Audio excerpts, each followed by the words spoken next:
Կիրակի օրը ապրիլի 6-ին Գրիգոր Լուսավորիչ մայր եկեղեցու հարակից տարածքում ծառեր էին տնկվում։ Շատերը եկել էին ընտանիքներով, ընկերներով, դասարանցիներով, կնքահայրերով ու սանիկներով։ Ծառատունքի մասին մարդիկ պատարագի ավարտին էին տեղեկացել, մի մասն էլ համացանցից։ Բոլոր եկեղեցական տոներին մասնակցում ենք,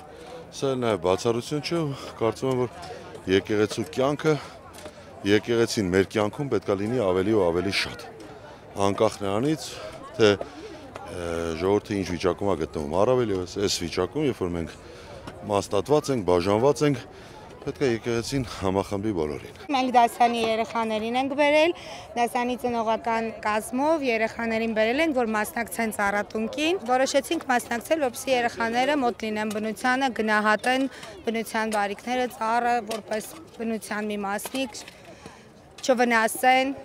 Ավելի քան 100 ծառ են ձեռք բերել Գրիգոր Լուսավորիչ մայր եկեղեցու համայնքի անդամները։ Եղել են ընտանիքներ, որոնք տեղեկանալով եկեղեցու նախաձեռնության մասին որոշել են տնկի ձեռք բերել ու իրենց հիշատակ ծառն ունենալ եկեղեցու հարակից տարածքում։ Այդ կերպ են տնկվել ու մեծացել նաև եկեղեցի տանող աստիճանների երկու կողմերի տուաներն ու վարդերի թփերը։ Գրիգոր Լուսավորիչ եկեղեցու հոգևոր տեսուչ Անուշավան եպիսկոպոս Ժամկոչյանը համայնքի անդամները այս տարածքում պարբերաբար ծառատունք ու ծաղկատունք են իրականացնում։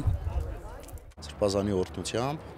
եւ աջակցությամբ, անհատների օգնությամբ, իհարկե, առանց անհատների հնարավոր չի,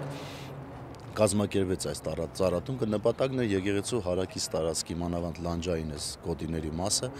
ավելի խտացնել կանաչը, կանաչապատել։ Դերևս կարելի է համարել, որ սա որոշակիորեն փոխելու է տեսքը, բայց չի կարելի ասել, որ ամբողջական է դարձնելու, այսինքն անելիքները շատ են, բայց սա այն քայլերից մեկն է, որ գրեթե ամեն տարի անում ենք, արդեն սովորություն է դարձած։ Հիմնականում ընտրել ենք կիպարիս ծառատեսակը, հաշվի առնելով իր նաև մշտական կանաչը եւ նաև այն, որ ինքը ինչ-որ ձևով պարիսպի նման է դառնալու։ Ոչ թե առանձնացնում ենք մեզ դրանով, այլ փորձում ենք լանջային այդ զոնան ինչ-որ ձևով մասնավորապես առանձնացնել, ցույց տալ համար, որ սա ավելի տես կանաչային զոնա է։